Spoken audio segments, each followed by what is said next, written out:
Many European countries, like France, have 6 or more weeks of vacation, or holiday as I call it. In the US, 2 weeks would be generous. You're surprised about the vacation, wait until you hear about the paid sick leave. Unlimited.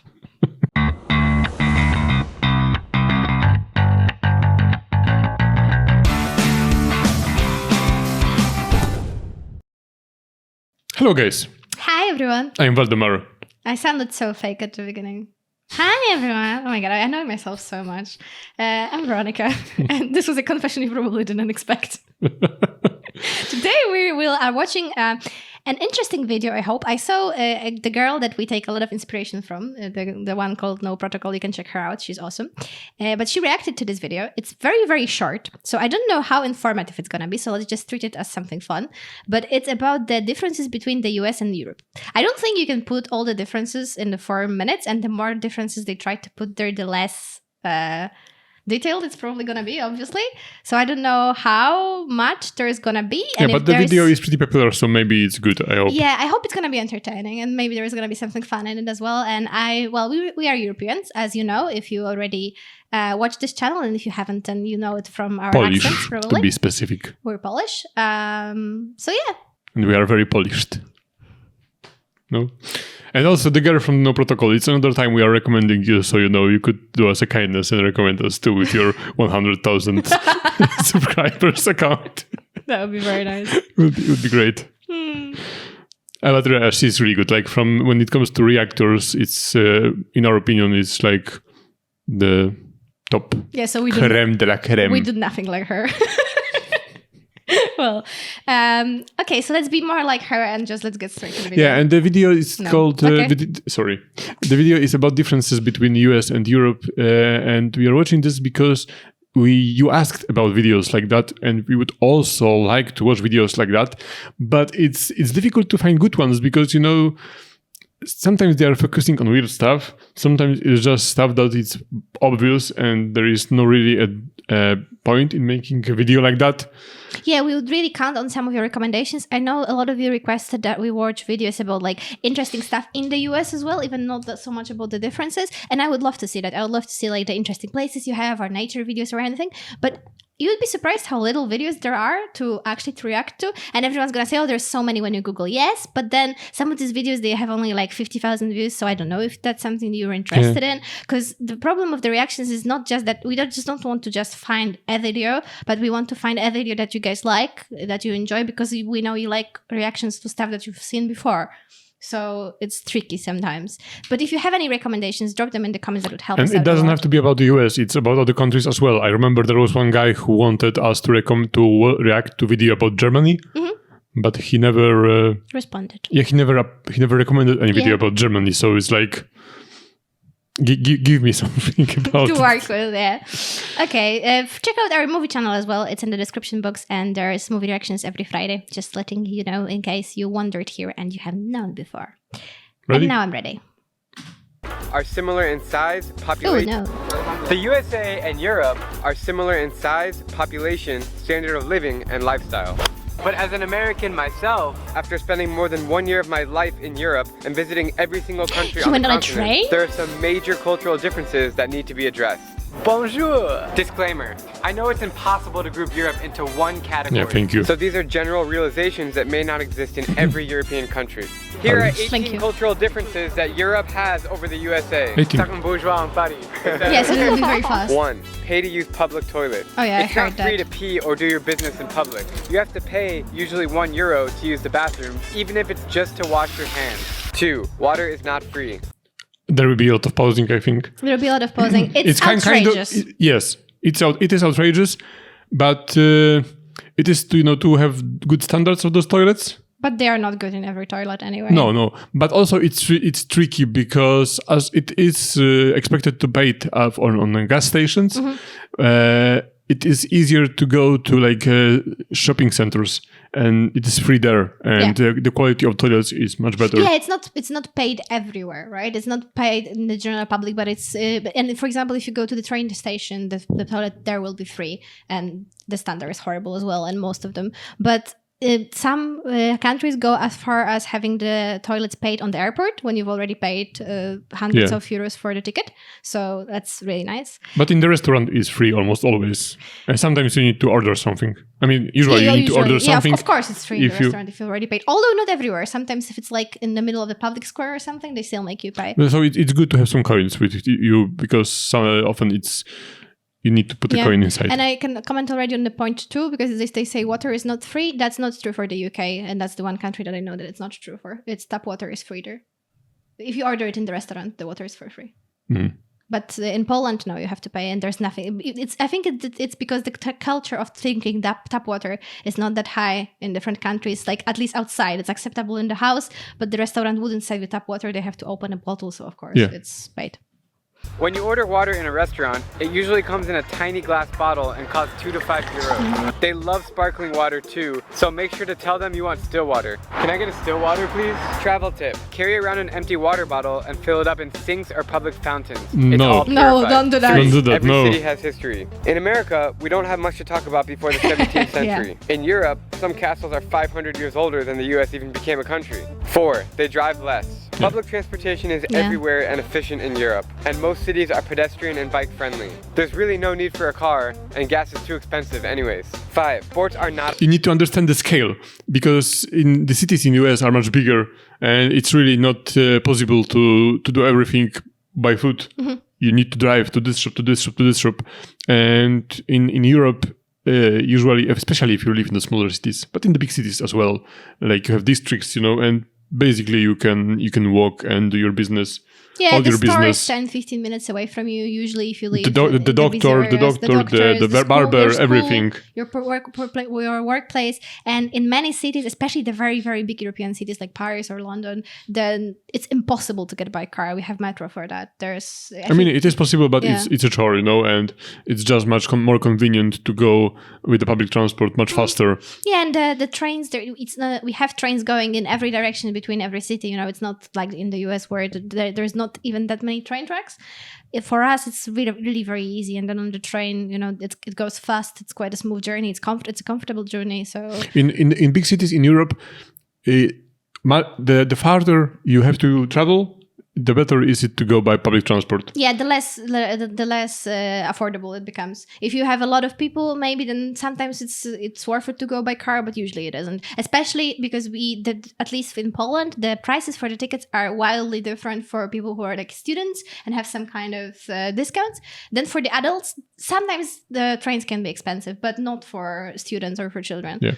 So if you're a student and you have to commute to you study in a different city, that's not a problem. And with the bike, it depends on the country, really. Like there are countries with a great architecture for bikes, like Netherlands, Belgium, and in Eastern Europe or like in Central Europe, it's not as good. Yeah, Poland is good, but it's like a lot of Eastern countries where if you are in a big city, it's okay, but there's no sort of connection in the non-urban areas. Whereas, like Netherlands, even in the non-urban areas, and it's much safer, and the architecture is more created for bikes. Yeah.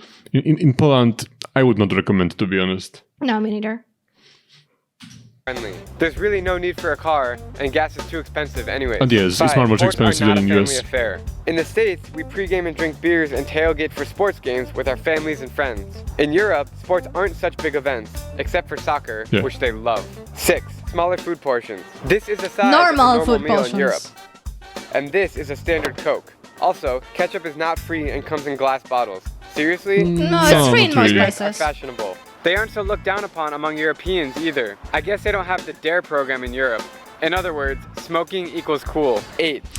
Smoking is much less popular nowadays than it was a couple of years ago. Like I read the statistics that young people 20 years ago, like high schoolers and students, there was like 50% of them were smoking, and now it's around 10 or even less. Yeah, and I think vaping swallowed a couple of percentage from the smokers. Oh yeah, definitely. And as the IQOS, the tobacco heating devices, they are very popular in like Poland or Hungary. Not in every European country, but they are really gaining popularity. And I wouldn't say that smoking is it's not cool. It's not anymore. It's not anymore. I and think it's it would if you were like a teenager and and you said to your friends that you think smoking is cool, as even my generation used to say, people would be kind of like, as if you said something racist. Like, it's kind of like, we just don't do that anymore. And you were in minority if you were smoking. Much more people are not smoking. Yeah. And it's not that you'll be like shunned or something like that, or your friends will tell you that, it's not cool to smoke. But it's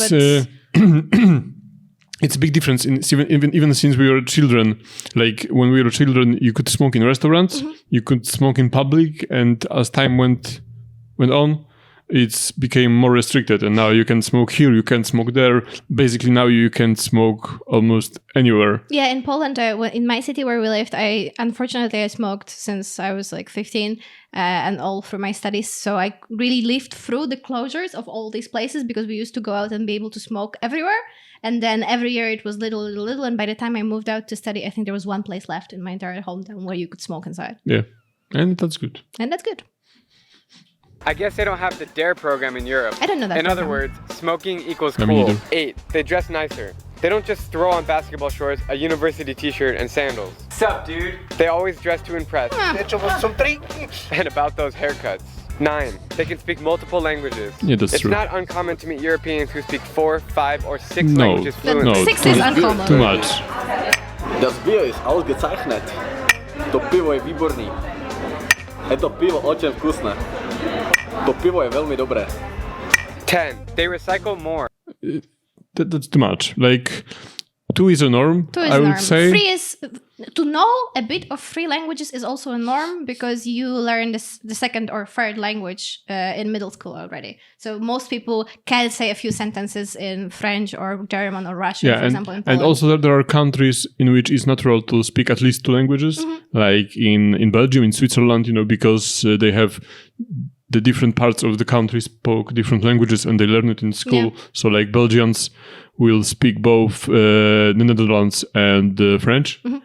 In Switzerland, they will speak probably both German and French, and also they will learn English. So in those countries, it is a norm to know 3 languages, because they also learn English. Yeah, and most people do know some English from the younger generations. English is very popular in Europe, like basically everywhere.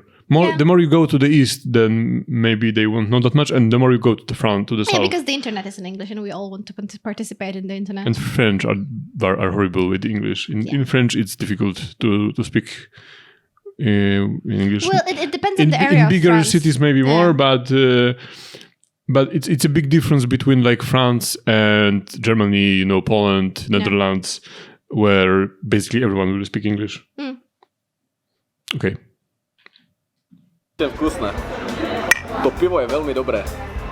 10, they recycle more. Metal cans, plastic, paper, bottles. Europeans recycle more and take better care of their environment. In Germany, the government incentivizes you with 25 cents for returning an empty bottle. Empty water bottles can make you rich in Germany. Yeah, but Germans are crazy about it. Seem to throw trash on the streets without thinking about the consequences. 11, coins actually matter. Don't lose your euros. This handful of coins is 20 euros or 24 US dollars. If these were quarters, it'd be about $3. See the difference? 12, toilets have 2 buttons. This makes a lot more sense. You don't have 2 buttons? Big ones for poop, small ones for pee, to save a lot of water every flush. I didn't know Americans didn't have that. Sinks are tiny. You are aware that we don't have those in our house? Yeah, no, but I didn't know that they didn't exist in the US. But they are very popular. We don't have it in our house. But it's just stupid that we don't have it. He says bathroom sinks are tiny. I don't know in which country. I've never been to a country that the sinks were tiny. But in the UK, they do have 2 taps. One is with very cold water, and one is with scalding hot water, and they're unusable. Yeah, you need to maneuver them to have something in the middle. No, you can't, because one is only hot water, one is only cold water. The only thing you can do is plug the sink and mix the water in there. Really? Yeah. Because they come out at one temperature. There's no temperature difference. Because I had this in my house that you had like one for hot water, one for cold, and then they were the 2 streams were coming at the same time, and then you have something in the middle. Yeah, that's how it is in a lot of European countries. I have that in my old house still, but in the UK you just have 2 different taps. Yeah. So the water comes out into different streams. One is hot, one is cold. Yeah. And when it comes to the segregation, the recycling. Segregation, no, that's in US. Here we do recycling. I heard this joke that the world came out with the recycling to keep Germans occupied, so they don't start the Third World War. But Germans are crazy when it comes to recycling. Really, like they really are very strict when it comes to that. And we recycle in other countries, but it's also. It depends. Like we are trying, we are trying more and more, but sometimes it's just for show. Like in McDonald's, you have those different bins. Yeah, I wanted to say about that. Last time I was in McDonald's, there was a guy already taking out the trash bags, so I went to him and I passed him my cup, and I already had it separated because the cup goes into the plastic and the rest is not recyclable. So I said, "Can I give this to you?" To the plastic, because that's the one he had in his hand, and he was like, "Yeah, no, just throw everything. I'm gonna put it in one trash can anyway." Yeah, that's what they do, and I worked in McDonald's, so that's what they do. So yeah, recycling does not always work that great.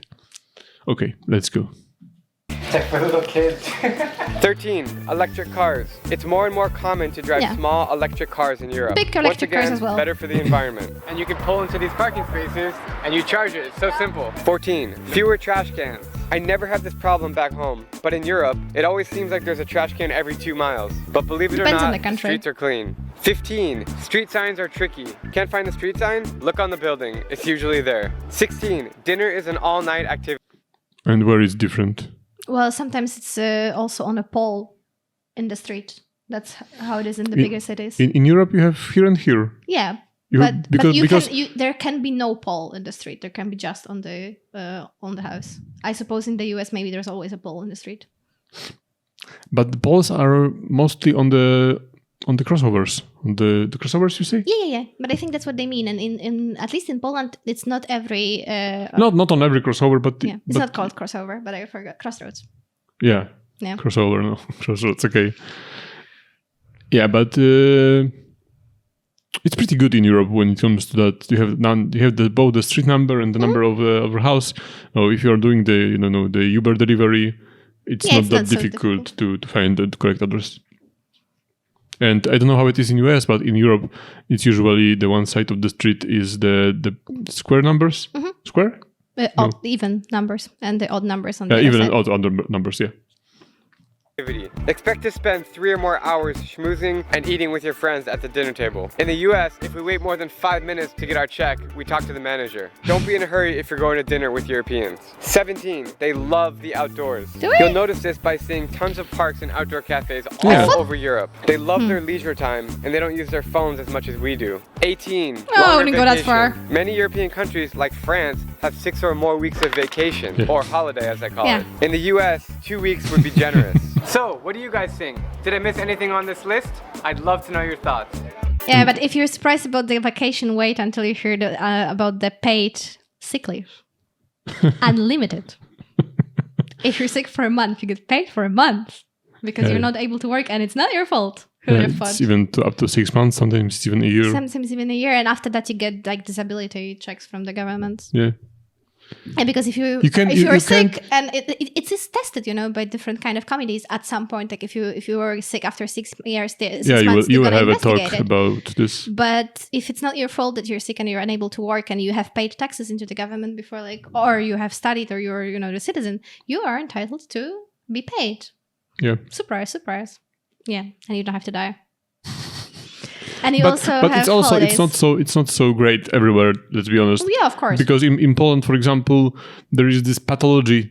I cannot stress this enough, and I don't even know how to explain it. But usually there is normal work contract that you would have, and it's a 0-hour contract, basically. Yeah, and it's also, I think, in Poland, but it was more popular a couple of years ago. And from some time, it's become more popular to have this different kind of contract, like you said, the 0-hour contract, which is this weird gray area of contracts. They kind of treat you as if you were self-employed, as if it was not the regular employment contract, when which means when it exactly is, but it means that you don't get many of the protections. So, for example, you don't get the paid time off. Yeah, you don't get the paid time off. You don't get the sick leave. Yeah. You don't save money for your retirement. Yeah, but the advantage of that is that you pay less taxes because you don't pay into your entire technically, retirement. but on the other hand, it's abused by the bosses, by the employers, because they will just pay you less. Yeah. And it's not regulated well enough to really have the money to the employee. Because if it go to the employee, then it will be a good system if you had a choice. But normally you don't have a choice. It's like in those places, like in big corporations, you can expect to have normal work contract. But in smaller businesses, it will be very common to have this 0-hour contract.